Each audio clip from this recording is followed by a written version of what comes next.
Hello and welcome back to the Self-Help Bookshelf. Tonight we're going to be talking about neurodiversity and labels, part two.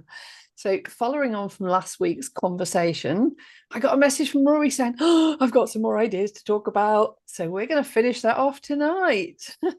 So, this is the Self-Help Bookshelf's High Leverage Action Podcast.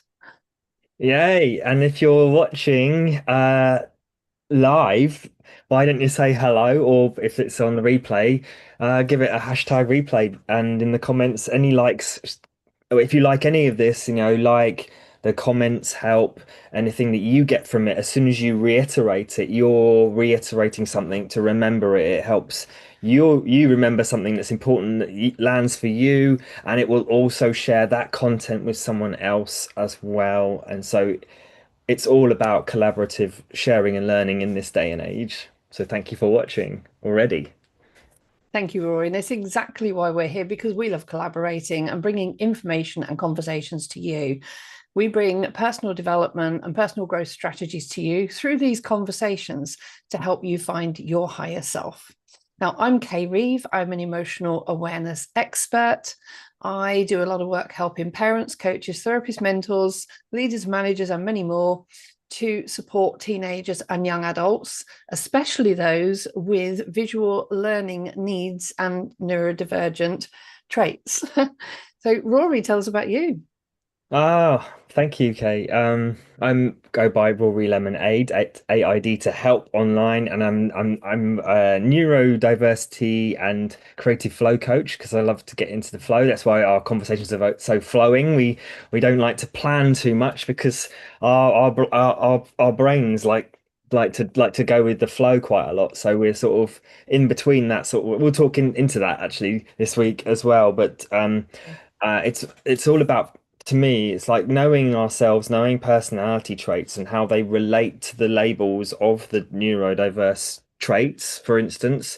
And for me, I love to help those get in touch with themselves, their personality, and also to get into creative flow so that they can actually get their ideas from dream to reality, creating that health goals along the way, the wealth goals along the way, and the projects that really mean something. Why bother in this day and age when we have technology actually work for someone else when if we are by nature what feel different or become creative in order to deal with the life in this world, we can actually take that creativity and make it something together, but also for each individual. And so neurodiverse creative projects that inspire the world through creativity and for mental health and sustainability and inclusivity. I say a lot, but that's it. But that is what you do. You do a lot to help people through all kinds of processes. And I love how we work together because for me, I dealing with the emotional awareness, I'm dealing with the core emotions and helping people to become aware of how they use their language and their body language with their feelings and a lot of work around color therapy. I'm not a therapist, so I say color therapy, color techniques, and so I use these color techniques to help people who are neurodivergent mainly, but I help parents to connect with their neurodivergent teens and young adults through this color work so they understand and build empathy and engage in conversation. So for us, we're both used to working with neurodiversity. We are both neurodivergent. Um, and for us, that's why we feel, it's not necessarily a qualified to talk about this, although you've got more qualifications than I have around the neurodiversity, but definitely from an experience point of view, we have a lot to bring to the conversation. Well, And between the two of us and my family, anyway, my son. that's the first point even to bring that up. I actually call it getting qualified in dyslexia, because it is a lifelong qualification to learn um, how to manage the struggles for ourselves or notice the patterns in others and help them through it without just telling people what to do or waiting till they really are suffering. So that's there's like learning from books around what everything that here's a great example that I like to say that um anything that science the philosophy of science and how science looks at patterns in the world from a curious perspective and finds patterns is looking for the average. It looks for the average and the commonalities of things. So that makes it neurotypical information. And so, if we are neurodiverse or don't fit into particular ways or certain things, then science in itself it still has to find it. It'll always be finding evidence for something that is common and average, even across the board of unique circumstances and unique traits. So we're coming back to the labels of even labeling something is a neurotypical way of labeling a group of neurodivergents in a neurodiverse world. So my point being is that just to round this back to like the sense of why this is part two, it's how to move forwards, not just to we as a little recap of what we did talk about in one, just because that to give it some context, it was what the labels typically were for neurodiverse and neurodivergent traits and the difference between neurotypical as a commonality in how people expect people to be intelligent or brain function or reacting and responding in their environment. And the neurodivergent is a pathway which is still labeled, which will still be a neurotypical way. Whereas we're finding more and more it's about different labels. But I discovered I qualified in dyslexia in at 33, and after doing more than I counted, I've got like 60 interviews with people that I've done over the last 3 years with people, in different like just interviewing as many people that I found interesting as possible. It was not to do with I'm going to study dyslexia or I'm going to study this. I'm just going to study really cool people that are doing things for themselves in the world. And I after talking about all that, I've noticed the ADHD traits, I've noticed autistic traits. I can see the patterns in core personality style, which I'll go into in a minute, and also sabotaging personality style, and how they potentially all relate or could relate to how if we get stuck in a particular way, or it builds and gets worse and worse, or worse and worse, or from someone else's judging point of view, on what is bad or good or strong or weak, would be um, the the strengths and weaknesses and how they relate to what was I going to say? Not very helpful. Core personality style, sabotaging personality style, and how they potentially lead into diagnosable traits of neurodiverse or neurodivergent labels. So that's the area of field that I'm seeing as patterns, but it's very difficult to say who can prove it because it's so complex amount of factors that can make up a personality, and even pointing at a particular point in the brain and saying that bit does that in the brain, and that's what functions that I can process visually here, or I can process language here, or whatever it is. And so with all that, with all due respect to science, it's still very about tailored, unique, one case by case assessment, and that doesn't have to be from a just a qualification. It's actually sometimes it's good to get standardized help. I'm not saying that. It's good to get broad perspectives on different opinions of if it's a mental health issue, then yes, go down that route and have different things, but also people that have struggled with that particular thing that have got a personal triumph to talk about is so important too. And that's where the coaching industry is really rising and coming about in this day and age. It's very important. It's not just, oh, don't trust someone that hasn't got a this or that. And it's like fight, get the best of all of it. pick up the best of audit. So I'll pass it back over before we go into the core identity stuff and the sabotaging identity stuff. But I'd love to know what you got from all of that, Kay. Yeah, that's fantastic, Rory. And I've got quite a bit. I was then going to make some notes, but there was something in the middle I've probably missed along the way. One of the things about neurodiversity is when there is a lot of information, I've got like 3 memory slots, and by the time I get to the 4th thing, the 3rd one disappears to make room. I'm counting with my finger, thumb, and finger behind to remember a 1 point, or I won't remember. Yeah, So, there's remind- still not enough slots for all of that, but I'll try and get what I can. But no, when you were talking about patterns, yes, absolutely, there is this way of thinking that, I get where you're coming from. That to be able to label something as an overall pattern, or diagnose somebody with what is seen as a consistent pattern of traits across a number of people, actually makes you realize you're not as neurodivergent as you might think, that you're not alone and there are millions of people with the same patterns. But what it's doing is identifying those patterns and finding out how. And if you think about it, is like the diagnosis is like going, oh, I've got a flat tire on my car. Oh, well, that's it. My car's no good now. It's not going to drive anywhere. Like, we don't do that. Diagnosing is about identifying the problem so we can create solutions, not so we can just label that as that's a flat tire, done, dusted, no good, right? It's worthless. That car, so, you write the car off for what? A flat tire. We can change a flat tire. But in the same way, with people who are neurodivergent, although there are some people on the more extreme end of the scale that may find this more difficult to integrate into daily life, may need more support, that what we are really focused on today is the strengths that anybody may have and can bring to the fore. And there are, again, millions and millions of people in this world who are neurodivergent or have neurodivergent traits and are more than capable of living a perfectly functional and meaningful life.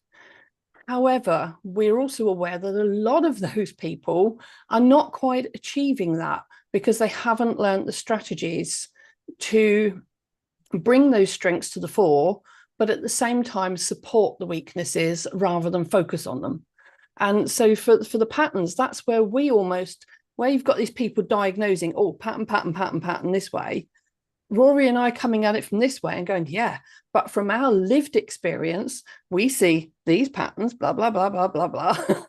And we can push back the other way. And As we can strengths. Yeah. support other people, yes. So, I've raised a child who is autistic spectrum, and very much like you said, qualifying at 33. My son was 7 years old. I had already been observing behaviours in him since birth, pretty much, that I knew were different than they were with my daughter and with other children around. I'd seen the differences. So in a sense, I could say I'd started studying then, but I had no idea what it was called, and nobody else would listen to me. So it wasn't until he was 7 that somebody said, have you heard of Asperger's, as it was called back then? I was like, no, I haven't. And as soon as I started looking up about it, it was like, that is what I've been trying to find out about for the last 7 years. Like, the first time I'd said to my mum, I said, it's almost as if he's autistic, was when he was just 10 weeks old. Like, I'd seen the differences, and given I am a very intuitive mother, and I know that intuition is very difficult for some, but to have that level of intuition back in the early 90s was quite something, when nobody else knew what to call it. The doctors didn't, the schools didn't, and so something there for me was different. And so from the age of 7, when he was 7, I was then studying it as autistic spectrum disorder, as we call it now.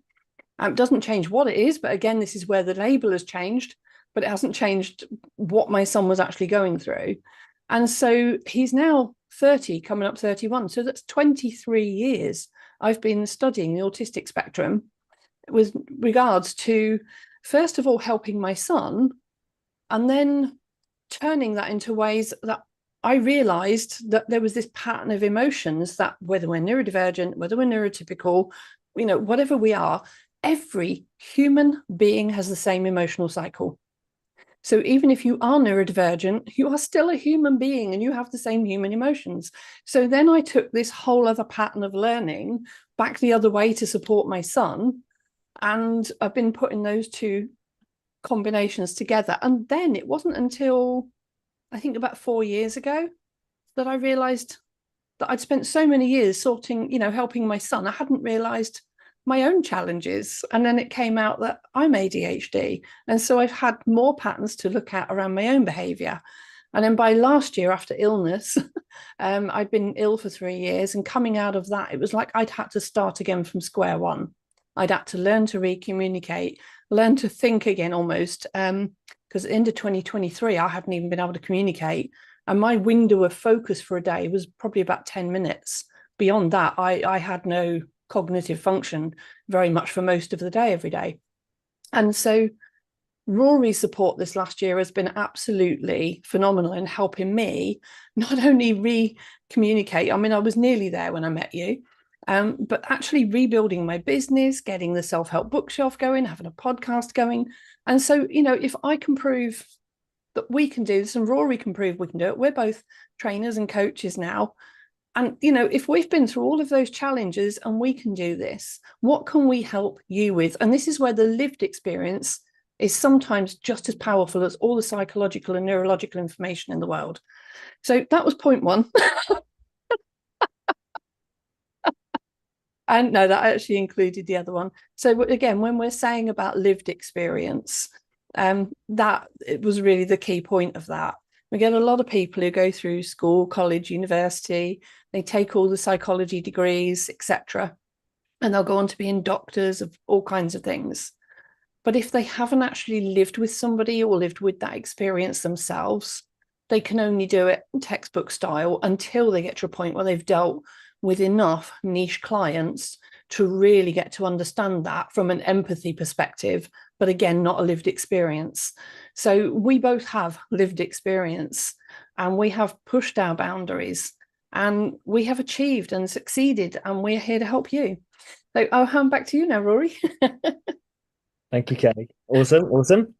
Nice. Yeah, lovely to hear that and how it relates. And it's like when someone says like this or and then a but or that, but I do this but that, or I can't do this, but it's for me, luckily, the my pattern spotting brain is always like this angle or this angle, like you just said, and that's the never either or. I'm always going never either or.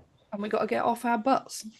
Get off our butts and never either or. So it's never um just this and just this angle. So it can be this and then and so yeah. So coming to what can we do about the labels as snapshots in time? Because again, we're also will be bombarded with like what that actually means from society or other people or even ourselves is what we've learned at this point. And I always like to bring back the idea again to reframe that we only know what we know when we know it, as we know it, at this point in time. And so my personality, I did a personality test um in 2010 at the same time as getting the dyslexia qualification. And 2 years later, I went from introverted on the same personality test to extroverted. And actually, since then, there's been ambivert has come out as well, and I've realized I'm way much more to do with that. So, which means that I get energy from people and I also get energy from being alone, and I need an equal amount of time. And I will go a little bit stir crazy if I don't go and do things with other people and then come back. So that maybe there's a lot of truth that's landing for other people when they hear that too. So Yeah, I would actually. Yeah, I'm the same. I've really learned to appreciate my alone time, but at the same time, there is a limit to how much time anybody wants to be alone. And it's like, especially with families or people working in offices and kids in schools all the time, they need time to decompress as well. And it's very hard for anybody's nervous system with neurodivergent traits or diagnosis to be able to cope with that company 100% of the time. And especially when you've got big families and busy households as well, it's how to find that alone time and decompression. And there was a time I was screaming out for some alone time, and then I ended up with nearly 5 years of it completely alone. And so it can go completely the other way. And it's difficult both ends of that scale. So that balance, it's like anything we say about life balance, that always finding that middle ground, isn't it? The life pendulum. Yes. Pendulum. Because it's okay Mm. to go like, I'll do a bit of this and a bit of that. It was quite effective on screen, actually. Do that again. There we go. But yeah, so bring the idea of core identity as a really, really simplified version, being there's an element of a cross element of all of these in each of us, but the four core personality styles would be supportive. So what do you need? What do you want? Kind of approach to focusing out on other people. And then the opposite, sort of polar opposite of that is the controlling controller assertive, and that's what do I want, what do I believe is important right now, and what do I do about it? Yeah. Which again, very, very important to be able to step up and not get caught up in what other people think too all the time. So that obviously can then be the empath and the narcissist as the extreme end of the scales where it potentially goes into sabotaging personality sides of it if it's overcooked or done too much. And so that's why I'm saying these polar opposites because it's really important to go, oh, am I like this? And can I start to appreciate that side of things more? In which situations would that be useful? Because it is possible. Like I said, I changed my personality after starting to study and change and feed my brain and certain areas of my brain with energy and ideas and gluing things together and changing my perception of who I was. So um, the other side of that is analytical and uh, promoter. So the analytical is building on things like the farming. I put a seed in, I've got order to it. I don't just put a seed in and hope for the best. I put a seed in and I put it in the dark, a bit of water, and then make sure, wait for it to start um, growing and then get it in the right conditions with the right amount of light so it doesn't just burn away and keep watering it and depending on what plant it is and what it needs and what you're doing with the plant, so whether it's food or whether it's just to look nice or whatever it is. So all of that is like that's not just staying in the moment and enjoying watching things and being in the moment. So the promoter personality style is uh um staying in the moment, dealing with things, dealing with things. Look, is it dangerous or safe? Is it it's all about in the moment and appreciating it and being able to just go, this is amazing, this is amazing, this is amazing. I love this, I love this, I love this. And it's again potentially where the ADHD style brains in the promoter style in the moment when they were hunter gatherer had to be on a high alert and high level situations, not get caught up in getting upset by anything, and knowing where the good food was and where the bad food was, and recognizing it visually and or feelings. And then the other side of that, the analytical, could be more the um, slower analytical autistic traits.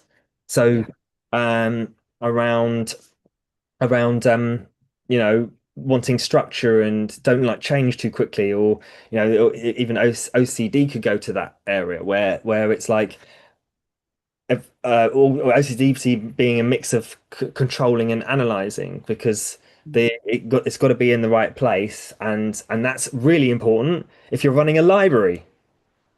Whereas so you can see how if you take someone that um has these core personality traits and you put them in an area or an environment where they can actually do that all day and expend their energy, enjoy their time putting books in alphabetical order and reading them and building on ideas and developing stuff over time, Mm. as compared to paramedic and darting about and dealing with things and dealing with people, and supportive and promotive could potentially be ideal paramedic.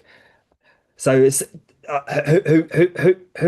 who is right or wrong? You take a paramedic and put them in a library and tell them to sit down and just read books and put things in alphabetical order.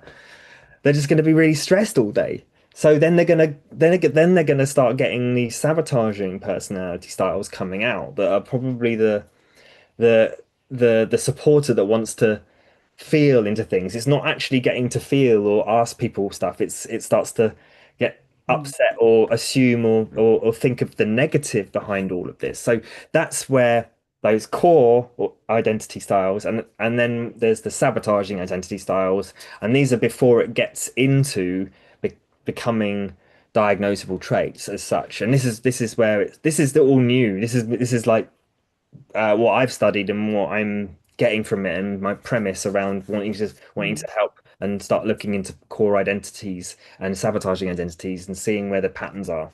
Yeah. And a lot of times people are not aware they're doing a lot of this sabotage as well. It can be, unconscious patterns.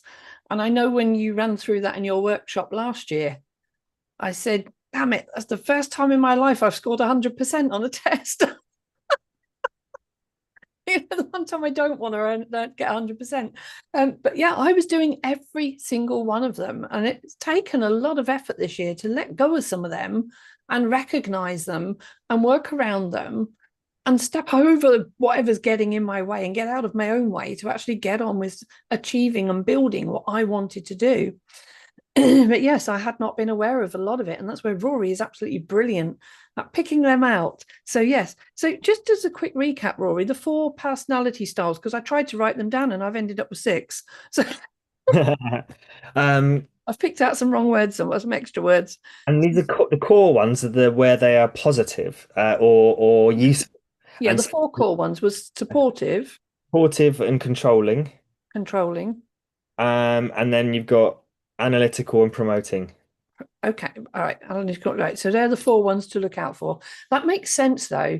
And, think of all the diverse jobs in the world we have. It has to have a certain personality type to fit each job. And that's where being neurodivergent is not a disability in the literal sense. It's finding out what serves you so that you can serve that or them, the people, and finding your purpose in the world that suits you in return.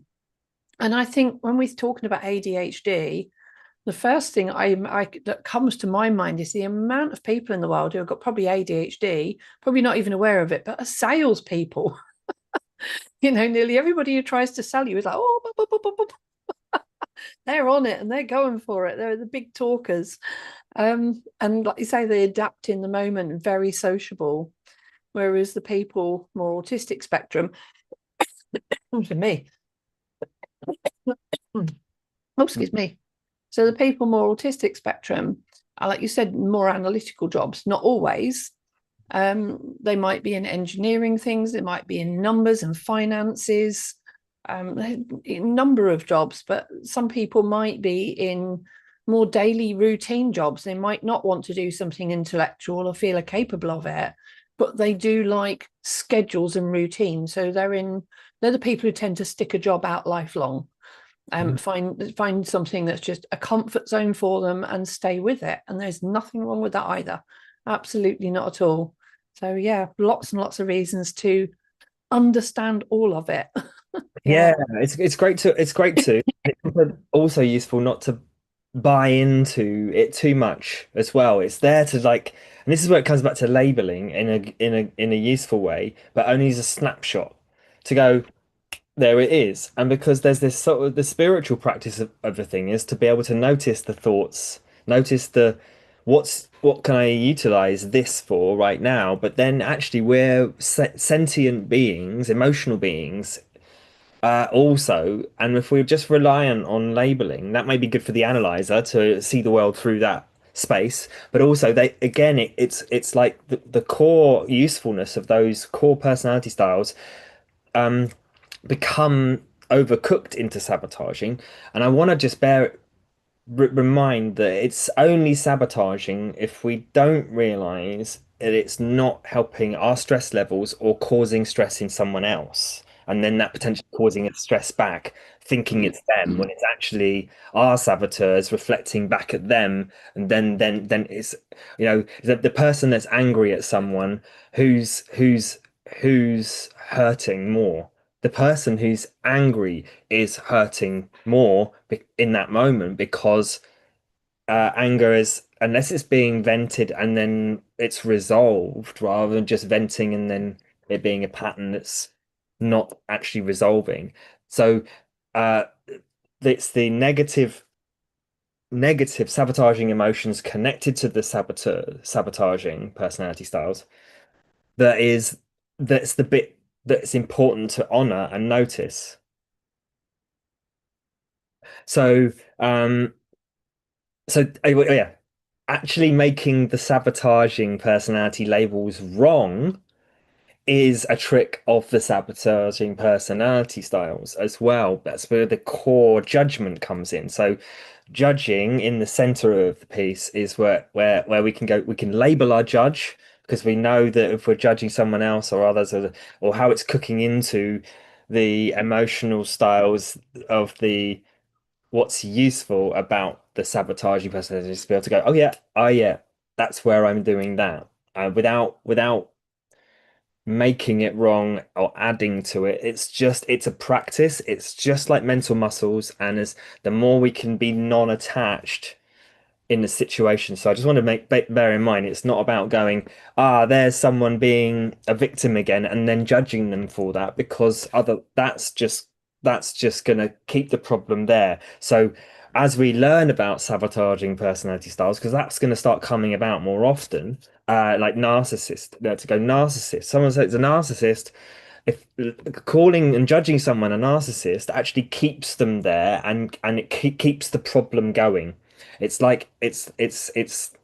Yes, they may be struggling, or they may have done something in the past, but mental fitness is about non-attachment, and we only have now to make a better life, a better world, and a better us, a better people, better internal structure, and an external structure in the world. So it gets to be always from now, not judgmental, and practicing the forgiveness, practicing the non-judgment, and all of that stuff. That's what really helped me in this whole process of mental fitness work, was to work with me first, work on me first.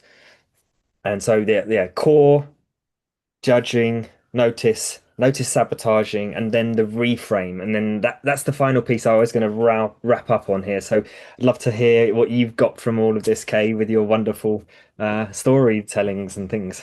Oh wow. Yeah, no, I love all what you've said there, and it makes so much sense. And starting with the self is so important.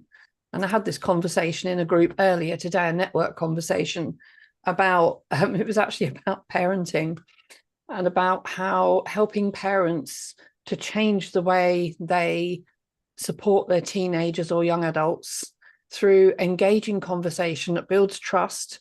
And it's actually by doing that, by focusing on the right things to do, like engaging in conversation, building trust, creating stronger bonds, me, it automatically begins to replace the giving orders, the shouting, the judging and criticizing. And so by focusing on the positives, we automatically start to replace some of the negatives. But I was saying, they were saying about this, and I said, well, I can't call it parenting skills, because the minute I say parenting skills, they're going to see that as a judgment on their parenting and won't want to do the training. So I said, yes, in essence, I do parent training, but I call it supporting your teenager because it does start, for the parents, they're seeing the teenagers needing to be fixed.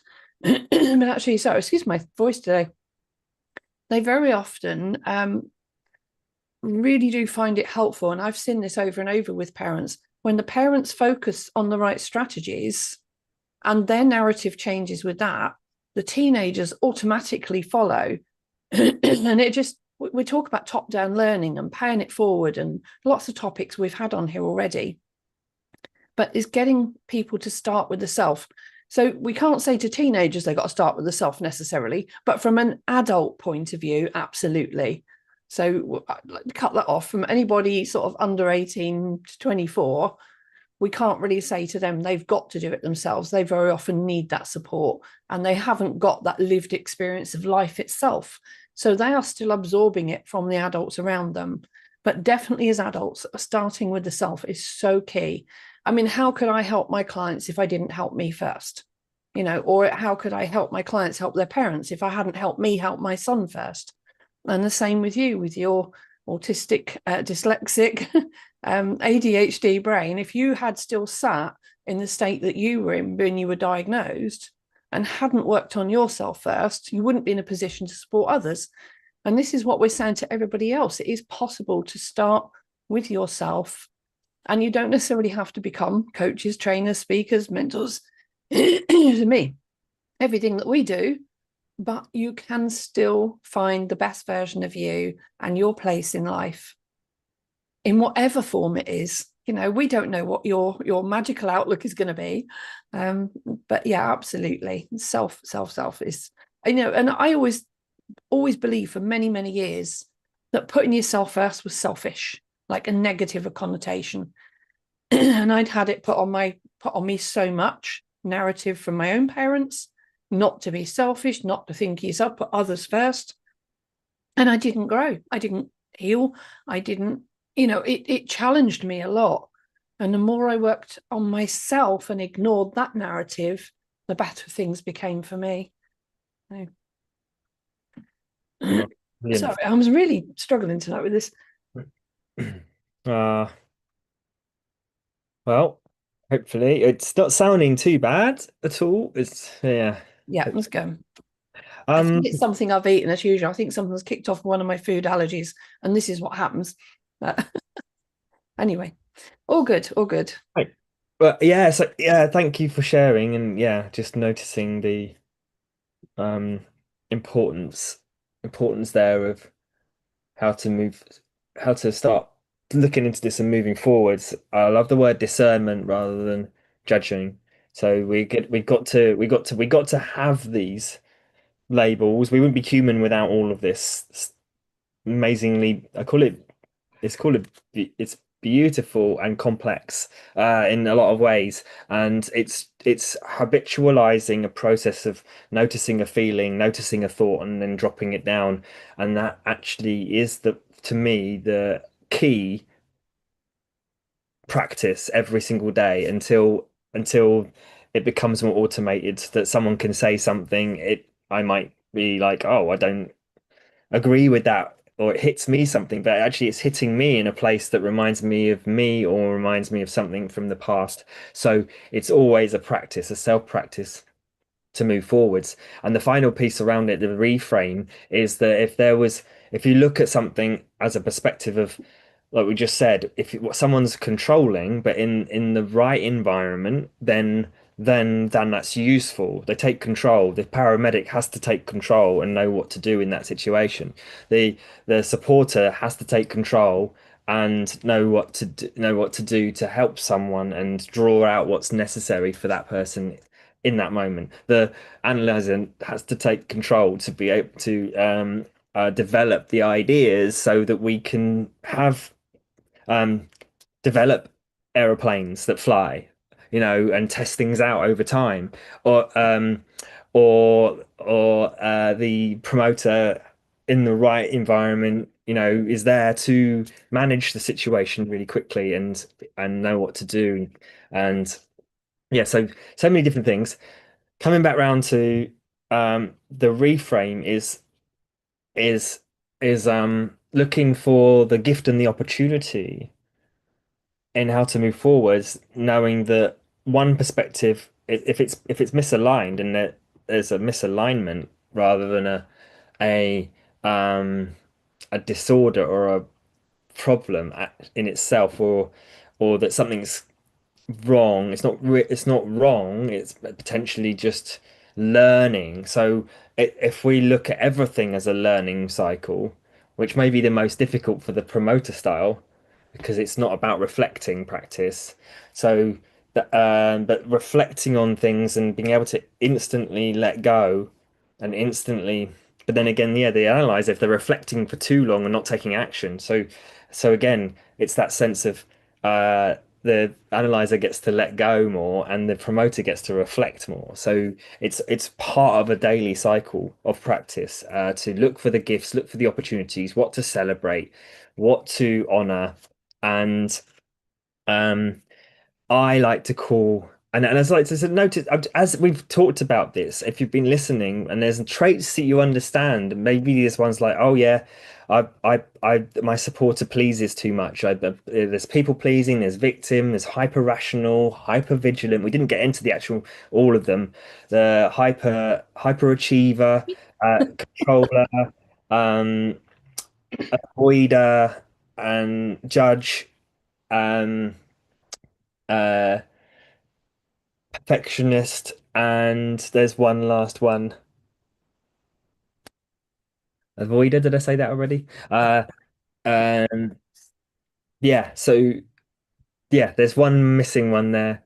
Um, but all of those can be caught and let go of. And if you notice any of those that you overcook, how can you find what your core identity is from that's actually being overdone or underdone, the useful parts of your personality that could be re-looked at, and how can you apply what can you label yourself as that is useful? That's what I like to call myself prolexic, not dyslexic, because just because it doesn't represent that I can read really quickly or answer questions without rehearsing what I'm going to say or rehearsing bullet points or practicing in, uh, prolexic is my love of language. Hope you're right there, Kay. Um, uh, my love of language, but it's about the only way I can get my language out is through me rehearsing it all. I've only been able to stand here and talk for this long is because I've said things over and over and over again, and I've written things over and over and over and over and over and over and over again. And I've helped people with this stuff over and over and over and over and over again, because if I don't practice it, I can't get it at all. So if I don't, as soon as I start to get it and practice it, I have to become uh, automatic at it because I get so into it. That's where that autistic maybe style stuff is, just doing something over and over again because of the gratification of learning. And so I call what I call mastery is to do something until it's done. So without thinking as much. So most people master what they're like so I say most people, neurotypical world is like, oh, learn how to speak and learn how to have conversations in social situations, but it's not taught at school. It's just you see a lot of people going to the pub and chatting, and I'd be there just like wishing I could talk, I just don't do that so well. So yeah, I'm the reflective practice at communication and language, and so Hmm. Lexic. So how can you, or I'm wondering what you get from this, Kay, and what reframes have you got for your own personality styles or what you do? Yeah, no, there's a lot there again, and I coughed through a lot of that. It is what it is I ate a little while beforehand, and I'm having a food allergy reaction, Is and it it's kicking in as we're going on. But I'll be fine. I survived many of them. I'll survive this one as well. Um, so yes, personality. Just refresh me. We were saying about something a minute ago. it- Um, reframing? It's basically I was talking about a yeah, lot of reframe and what to look out for in our own traits that we can actually go, okay, I'm doing that again. Let go of that. What am I good at in this situation that I can provide, or how can I relabel something? yeah. And I was actually thinking back to when you said a little while ago about labeling, what we label it. Oh, I know it was you talk about the hyper and the opposite as well. So there's a couple of bits there. So when you were saying about choosing what labels we want, or what, how we want to identify ourselves with the neurodivergent traits, with whatever diagnosis or complex diagnosis we have, there are a lot of people out there who are very, let's say, anti-labels or anti this, anti that, and they don't like it being called a particular thing. And so they go off on a rant against it in the opposite direction. But it's about remembering that even that is not necessarily being sensitive to other people's feelings who do. Whereas those who do call it like superpowers, other people don't like that. So again, it's just a bit about being a little bit sensitive. And if you feel triggered, be aware of why you feel triggered rather than attacking back at other people. And sitting with that and going, why don't I like that sensation? What's caused that? What would I prefer to call it? And focus more not on what everybody else is calling it, but on how you I want to identify with yourself in a positive way, and why, and educate the people around you why that matters to you. Not all the things that don't matter to you, you hate, you dislike, and that vigilante stuff. All it does is end up with yourself feeling negative and hurt and cut off from the world. And the more you're negative about it, the more it pushes other people away. Whereas to open up about it and say, this is who I am, this is who I want to be, this is what I'm good at doing, or this is what I'm challenged by, and being honest and vulnerable about that as well, is what's going to draw people into your life. And again, to understand all of this, we've both got different ways of helping.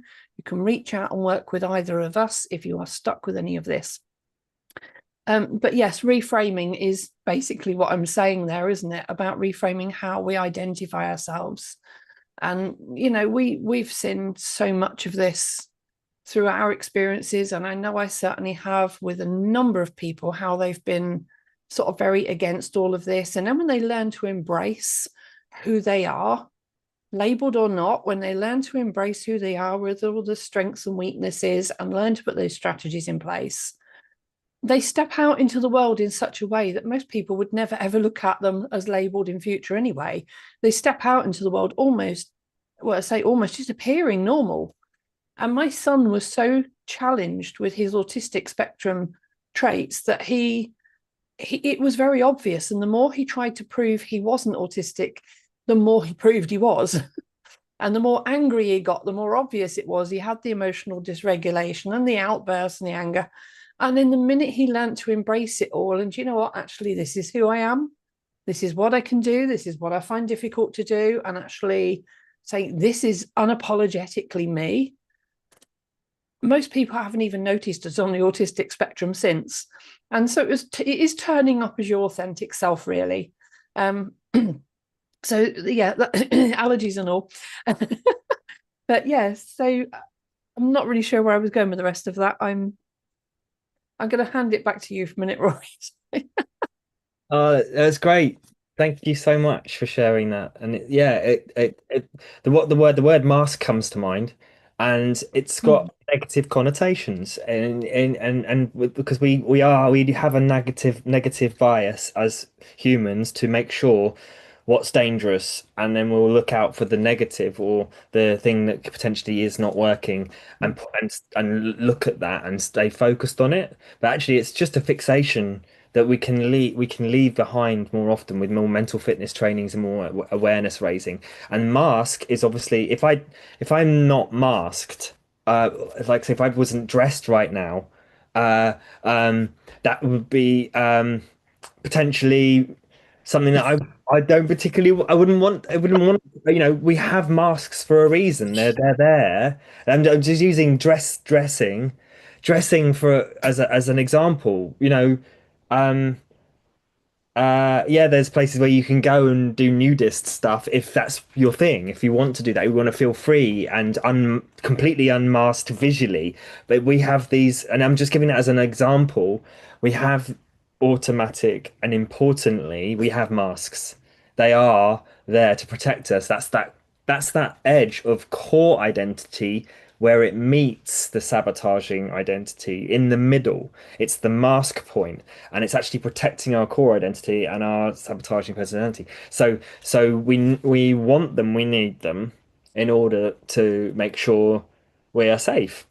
And so, but I loved that example because the more we don't fight the mask, Mm.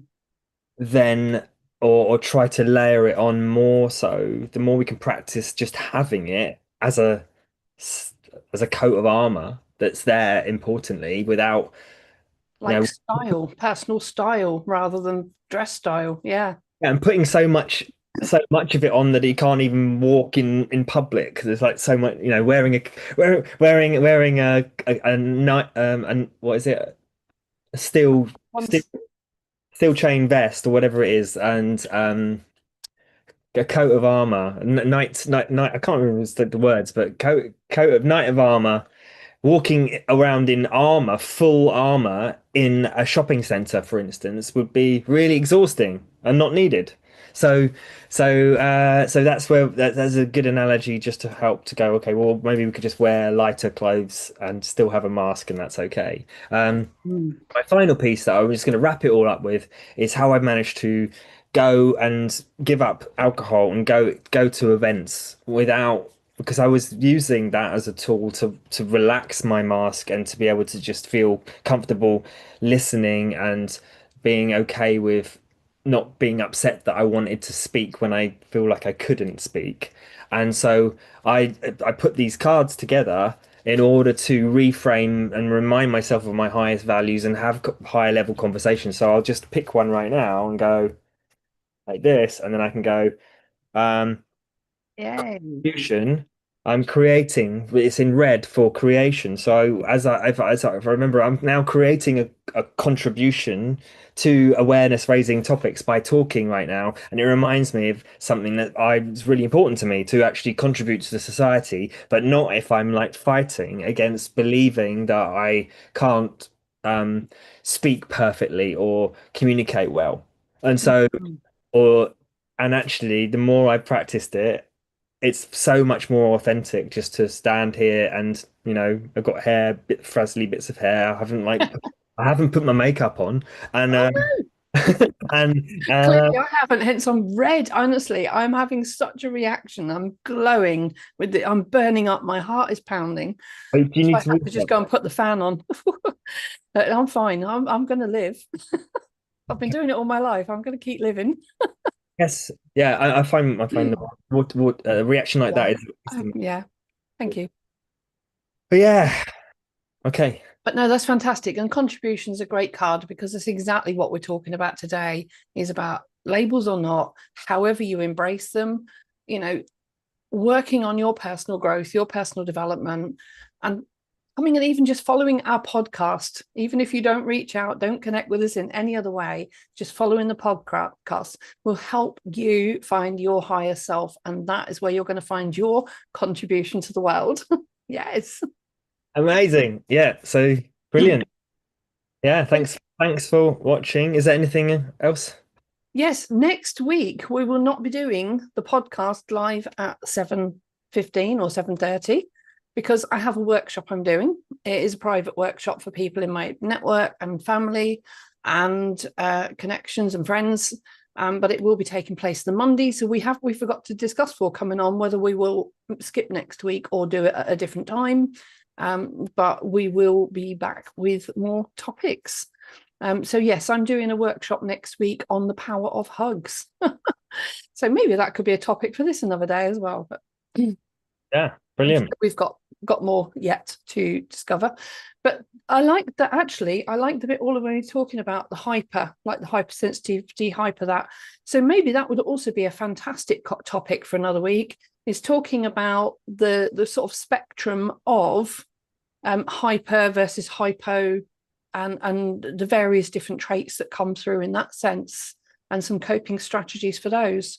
Because I know for me, I'm definitely very hypersensitive and that can be emotionally as well as physically. And there's lots of different ways that neurodiversity or neuro I can never say it in the right way, but lots of ways neurodiversity affects everybody. Everybody is neurodiverse in some way. And so it's how all those different traits create up the different personalities and diagnosis. And I think that could be a really good topic, actually, Rory. We Yeah. can do that in a couple of weeks then if we're gonna do, yeah, yeah. Yeah. So we'll skip a week and then we'll come back in 2 weeks. Awesome. So thank you ever so much. Honestly, I think we're on about 22, 23 episodes now. So it's been going awesome. And it'll be the first one we're skipping. So please be patient with us. But yes, we have another agenda next week. And we will be back the week after that with another episode of High Leverage Actions, helping you find your higher self. And today, thank you for listening in all about Neurodiversity and Labels Part 2. Yeah, what did you get from this? Your highlights, questions, comments, and anything you want to help reframing your personality, reach out to me. If you want to reframe and look into your emotional awareness, reach out to Kay. And thanks for watching. It's been a pleasure. It absolutely has. Thank you, Rory. See you all next time.